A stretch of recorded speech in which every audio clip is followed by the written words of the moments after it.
चोर था और हिंसा में उसको सुख मिलता था। जैसे अलग अलग वो गुणी था, जब किसी को काटता और तड़पता तो उसे सुख मिलता था। सैकड़ों हजार। एक दिन एक महात्मा उसकी मार्ग से जा रहे थे, मिल गए, उसने उनको ही वैसे ही प्रताड़ित करना चाहा। तो भगवत प्राप्त महात्मा थे, उन्होंने कहा कि बच्चा, इससे तुमको क्या मिलता है?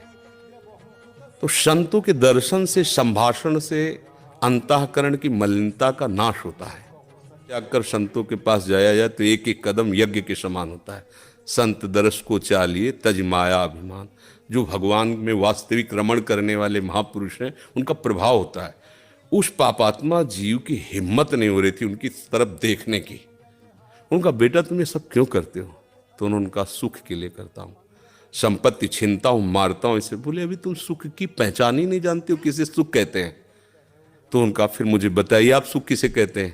तो बोले, हमारी बात तुम्हें तभी समझ में आएगी तब तुम निष्पाप हो गए, क्योंकि पापवंत कर सहज स्वभाव भजन मोहिते ही भावन।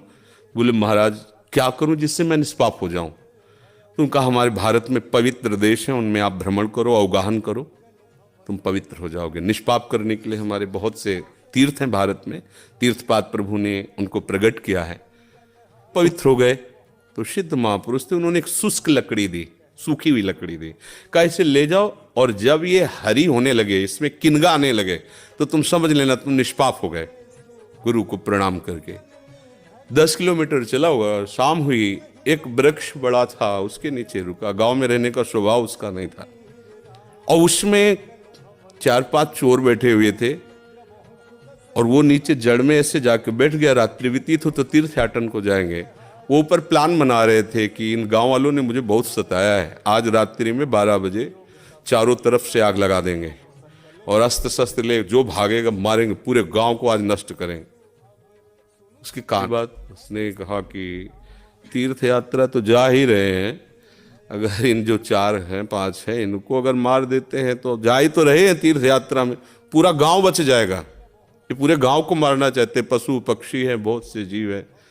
तो उसने कहा, भैया तुम्हारे गुरु हम हैं, तुम 4-5 मिल के मारते हो, हमने अकेले न जाने कितनों को मारा है। आओ हम तुम्हें सलाह बताते हैं कैसे पूरे गांव को नष्ट करना है। तो चारों कूद थोड़ी पड़ेंगे, एक ही एक आएगा। चारों को हम मार दिया। सोचा अब यहाँ हिंसा हो गई, नहीं रुकेंगे। लकड़ी उठाई तो हरी हो गई। उनका गुरुजी ने कहा था जहाँ हरी हो जाए वापस चला गया। वहां गया संत भगवान को। संत ने कहा, हम जानते थे कि तुम ऐसे स्वभाव वाले हो कि तुम्हें तीर्थ यात्रा सुहाएगी नहीं, वापस आ गए। तो उनका, भगवान आपकी आज्ञा पर। आपने कहा था हरी हो, देखो हरी हो गई। बोले, कौन से तीर्थ में? बोले, तीर्थ लेके आ, 4 को और मार दिया है।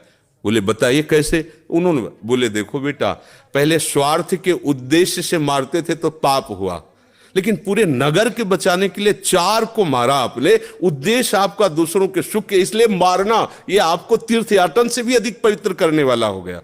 क्रिया वही, उद्देश्य परिवर्तन, फल का परिवर्तन।